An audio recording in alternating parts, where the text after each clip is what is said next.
कि आप जैसे दिल्ली यूनिवर्सिटी में क्या पूरे हिंदुस्तान में अगर 50 प्रोफेसर भी हो जाएं तो इस देश का कल्याण हो जाएगा, पूरे समाज का कल्याण हो जाएगा। ये सारी धाराएं लगी हैं। ये आईपीसी की देख लीजिए, किसी में 2 साल की सजा है, किसी में 7 साल की सजा है और 6 महीने से पहले बेल ही नहीं है। अब हो क्या रहा है, यही धाराएं सारी रजिस्ट्रार पे भी बनती हैं। ठीक है। तो रजिस्ट्रार को क्लीन चिट देने की पूरी कोशिश की जा रही है। तो जज भी ये सवाल कर रहा है इनसे कि ऐसा कैसे हो सकता है कि चार्जशीट में या तो किया या नहीं किया, नाम तो रखोगे, एफआईआर है, नाम ही कैसे उड़ा दोगे। और बहुत सारे रजिस्ट्रार का एग्जैक्टली बच्चों को पढ़ाने उड़ाने का भी कार्यक्रम है इसमें। हाँ, बच्चों को पढ़ाते हैं सर। इसमें हमने एक गरीब बच्चे का, जिसका ना घर था ना कोई उसके पास कोई सोर्स था, तो उसका हमने एडमिशन करवाया एक कबीर सामाजिक उत्थान संस्था के साथ, अम्बेडकर सभा, और हमने दोनों ने मिलकर 24 घंटे के अंदर उसके लिए 1,03,000 रुपए इकट्ठे करके और उसका एडमिशन डीटीयू में करवाया। 53 दिन हाफ सेंचुरी हमने कर ली है, चाहे 100 दिन हो जाए। आप देखेंगे जब तक अनअडल्टरेटेड पूर्ण संपूर्ण प्योर जस्टिस नहीं मिल जाता, ये मेरी लड़ाई नहीं है, जैसे आपने खुद ही बता दिया, व्यक्तिगत नहीं है। तो जब तक डॉक्टर रतनलाल से लेके रोहित वेमुला से लेके डॉक्टर ऋतु, आईआईटी के आयुष, अनिल, संपूर्ण न्याय बैकलॉग की लड़ाई है उसमें हमारे एनएफएस की लड़ाई, जब तक ये होलिस्टिक जस्टिस हमें नहीं मिल जाता 1 इंच भी हिलेंगे नहीं।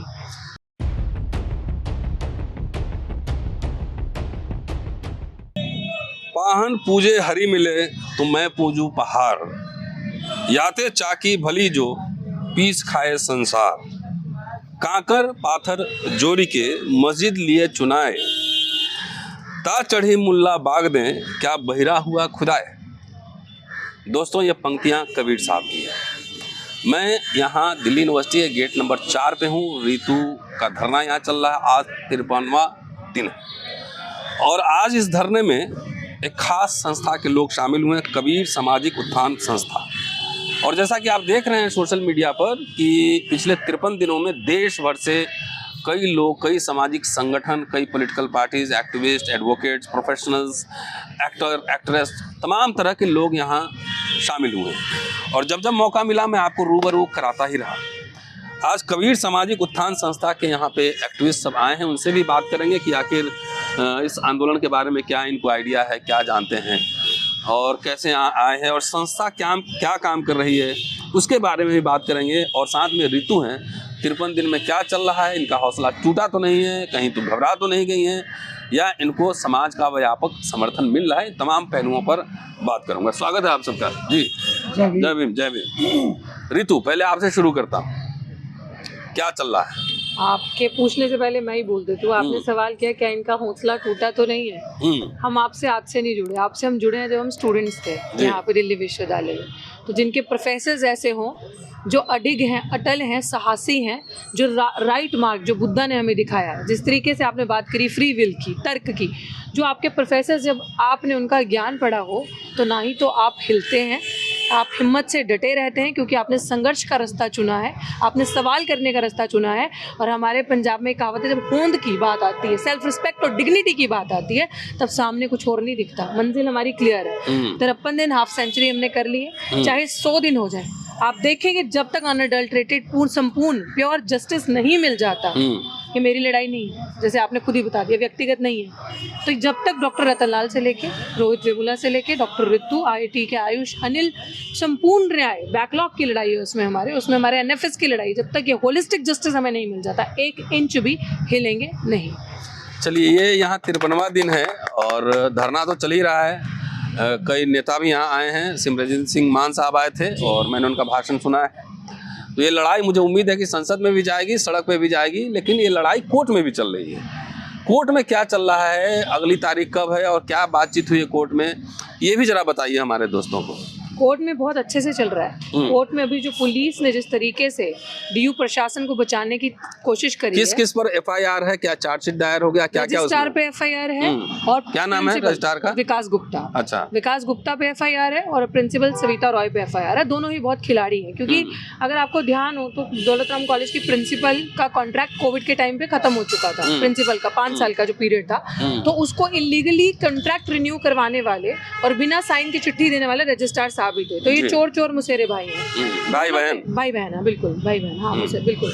तो वो इसीलिए तो बचाया जा रहा है। पुलिस अब इनको क्यों बचा रही है? अभी हमारा सेक्शन 4 की हियरिंग थी, अभी पुलिस पे चल रहा है। अभी तो हम इन मुजरिमों पे आए ही नहीं है, अभी पुलिस पे चल रहा है सीधा, क्योंकि पुलिस इनको बचा रही है। पुलिस कमिश्नर पुलिस तक इसमें मिले हुए हैं, पूरा प्रोटेक्शन थे कि जो आपके केस में हुआ मुझे ज्यादा बताने की जरूरत नहीं। अगर एक फर्जी एफआईआर पे आपको अरेस्ट करके और प्रमोशन रोका जा सकता है तो ये तो बहुत बड़ी बात है जो यहाँ चल रहा है। अब रजिस्ट्रार को पूरी बचाने की कोशिश करी।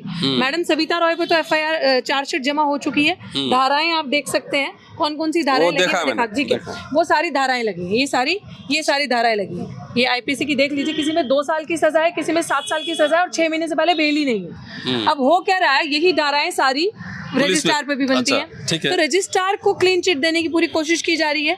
तो जज भी ये सवाल कर रहा है इनसे कि ऐसा कैसे हो सकता है कि चार्जशीट में या तो किया या नहीं किया, नाम तो रखोगे, एफआईआर है, नाम ही कैसे उड़ा दोगे? और बहुत सारे रजिस्ट्रार का एग्जैक्टली, और बहुत सारे आरोपी ऐसे हैं जो इस साजिश में शामिल थे, जिनको कॉलम 12 में भी नहीं रखा, लेकिन उनका चार्जशीट में लिख रहे हैं कि हाँ ये शामिल है, लेकिन उन पे कोई आरोप नहीं कर रहे। तो गोलमोल करके कोशिश कर रहे थे चार्जशीट पेश कर दें, लेकिन हमारी तरफ से जो बहस हुई, अभी 4 दिन पहले हमारी हियरिंग थी, जज ने ये चीज़ रियलाइज करी कि बहुत बड़ा अपराध है।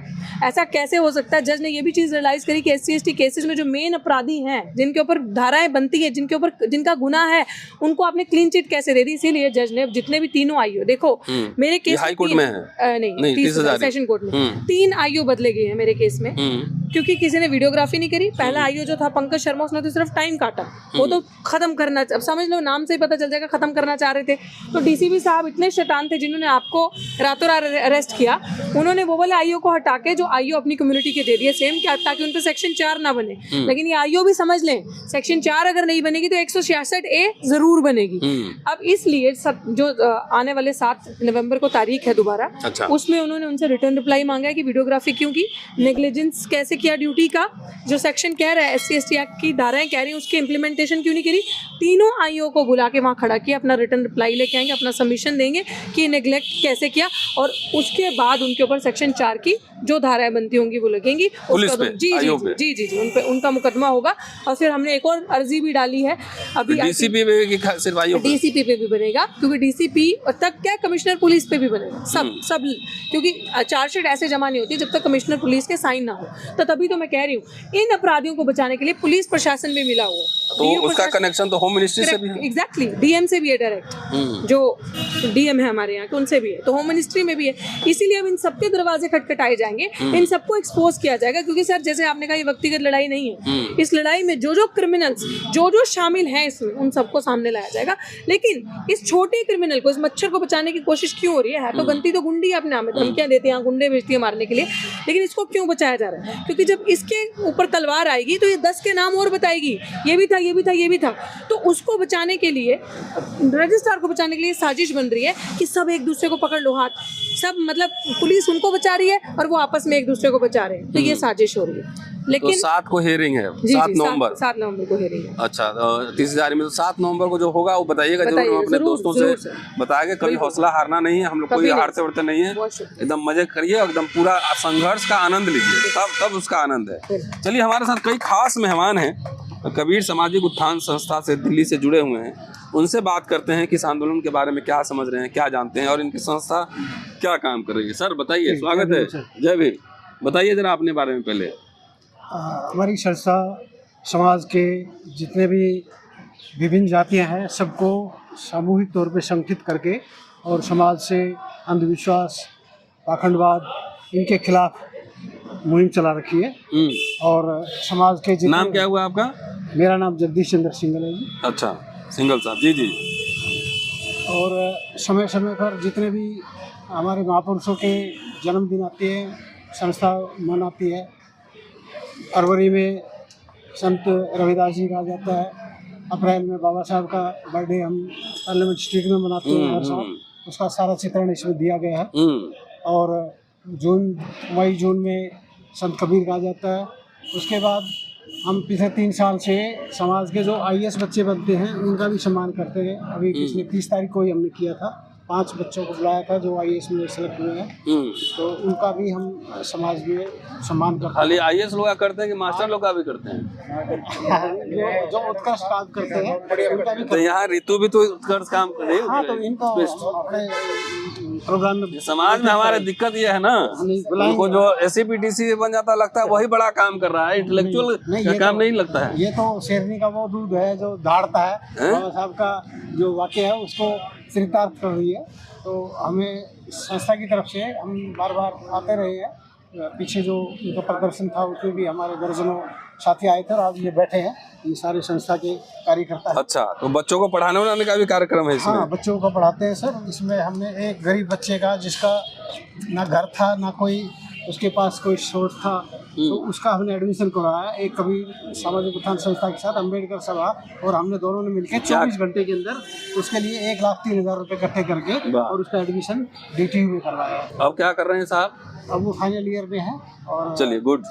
यहाँ के बारे में कैसे पता लगा? यहाँ के बारे में तो पिछले साल समानता का संकल्प दिवस जो मनाया था, समानता का संकल्प दिवस पिछले साल अम्बेडकर भवन में, तो वहाँ पहली बार ऋतु जी से मुलाकात हुई थी, तब पता लगा था। उसके बाद जैसे जैसे सोशल मीडिया पे इनके वीडियो आते हैं उससे हमें पता लगा और हम बीच में आते रहे हैं। चौथी बार हम आए हैं, इससे पहले 3 बार पहले भी आ चुके हैं और हमारा पूरा समर्थन इनके साथ है। चलिए, और हमारे सारे कार्यकर्ता इस बात से। चलिए, काफी लोग इनके साथ आए हैं। आप भी कुछ कहना चाहेंगे? जी जी, मेरा नाम नंदकिशोर है और मैं अभी दिल्ली यूनिवर्सिटी से ही मैंने ग्रेजुएशन करी है और मेरा सौभाग्य रहा कि मैंने दिल्ली यूनिवर्सिटी से ही मैंने ग्रेजुएशन करी और उसमें लॉ भी करी। परंतु मैं सौभाग्य से मैं कहूँगा कि मैं मेरे परिवारजन ने किसी ने सर्विस ना करके और व्यापार को चुना, मेरे दादा परदादा। तो हम मुहिम ही चला रहे हैं पूरा, तो पूरा व्यापार के अंदर रहे, जिससे कि निडर और निसंकोच होकर बात कर पाते हैं। क्योंकि मेरा ये मानना है, जैसे कबीर जैसे ये संस्था है कबीर सामाजिक संस्था अनुष्ठान, यदि हम पुराने चलें तो सबसे पहले अगर बहुजन समाज के लिए अगर किसी ने प्रश्न उठाया या उनको चेतना दी या उनके विषय में दुख जताया या उनको उठाने की कोशिश करी, वो थे महात्मा बुद्ध से ही हमको एक ऐसी शक्ति मिली कि हम भी एक इंसान हैं और उन्होंने ही हमें आगे बढ़ाने की प्रेरणा दी। जब मुगल इस देश में राज्य करते थे, जहाँ पर कोई सुनवाई नहीं थी, सिर्फ एक ऑर्डर के ऊपर ही, क्योंकि आज सेशन कोर्ट है, फिर हाई कोर्ट और सुप्रीम कोर्ट, प्रेसिडेंट तक है, सुनवाई है, वकील हैं, परंतु उस समय तो कोई वकील नहीं थे, तो सिर्फ राजा सिस्टम थे, बादशाह थे। और उस समय भी कबीर साहब ने डंके की चोट पर बनारस के अंदर, जहाँ की ये मनुवादियों का गढ़ है, चारों धाम के ऊपर बना के जो मेन है वाराणसी के अंदर ही, उन्होंने जो वहाँ पर खड़े होकर विरोध किया कि कबीरा खड़ा बाजार में मांगे सबकी खैर, या दूसरी बार में कहा कि हम पर जो हमारे साथ वो चले जिसके हाथ में लाठी हो, जो अपने घर को कबीरा खड़ा बाजार में लिए लुकाटी हाथ, जो चले हमारे साथ, जो घर फूके जो घर अपने साथ चले हमारे साथ। यानी अपने को ये सोच के चले कि मैं किसी से दब के नहीं रहूँगा या किसी स्वाभिमान के सिवा मैं जीऊँगा नहीं। वो स्वाभिमान का सिखाया महात्मा बुद्ध ने हमें, एक हमारे को नींव रखी, और वो बुद्धित्व मैं आप में महसूस करता हूँ, वही ऋतु में महसूस करता हूँ, वही कबीर के अंदर जो वाणी जो कबीर ने कही वही हम लोगों में आप में महसूस करता हूँ। क्योंकि जब तक हम स्वाभिमान से नहीं जिएंगे, नौकरी तो आप प्रोफेसर हैं दिल्ली यूनिवर्सिटी में, जी हजूरी करके थोड़ी गर्दन झुकाकर आप अपना प्रमोशन भी ले सकते थे, परंतु वो आपने नहीं चुना, आपने कबीर का रास्ता चुना कि हम स्वाभिमान से जिएंगे। आपने चुना महात्मा बुद्ध को चुना, आपने पेरियर को चुना, आपने उन लोगों को चुना जो इस समाज के लिए, बहुजन समाज के एक उत्थान में अपना जीवन लगा दिया। उस चीज को देखते हुए हमें बड़ा गर्व होता है आपके ऊपर कि, और मैं ये कहता हूँ कि आप जैसे दिल्ली यूनिवर्सिटी में क्या पूरे हिंदुस्तान में अगर 50 प्रोफेसर भी हो जाएं तो इस देश का कल्याण हो जाएगा, बहुजन समाज का कल्याण हो जाएगा। आज 2 से 1 से 2 ही, 2 से मैं कहूँगा 11 हो गए और संख्या बढ़ती जाए तो हमारा कल्याण निश्चित है। क्योंकि बिल्कुल आपने सही अपने वाणी में कहा, अपने स्पीच के अंदर, कि उनको दुख सिर्फ ये है कि हम उनकी आंख में आंख डाल के बात करते हैं, हम झुक के बात नहीं करते। अगर और ये कब होगा, जब हमारे में तर्क करने की शक्ति आएगी। हम तर्क नहीं करते। हम तर्क क्यों नहीं करते? क्योंकि हमें सिखाया नहीं। हमारे डीएनए के अंदर ऐसे फूंक फूंक के जो है वो भर दिया गया कि ब्राह्मण सर्वश्रेष्ठ होता है, ब्राह्मण मुख से पैदा होता है। अब इस तरह के पता नहीं मुख से कैसे पैदा होते हैं। हिंदुस्तान क्या, अब जो कि ऑस्ट्रेलिया और अमेरिका है, वहाँ पर भी पैदा होने के बच्चे की वही स्थिति है जो हिंदुस्तान की है। पता नहीं क्या इस तरह का बवंडरबाजी और पाखंडवाद से हमने जो सबसे बड़ा हमारा दुश्मन बहुजन समाज का यदि है तो बहुजन समाज को ही मानता हूँ, जो इस पाखंडवाद को मानता है।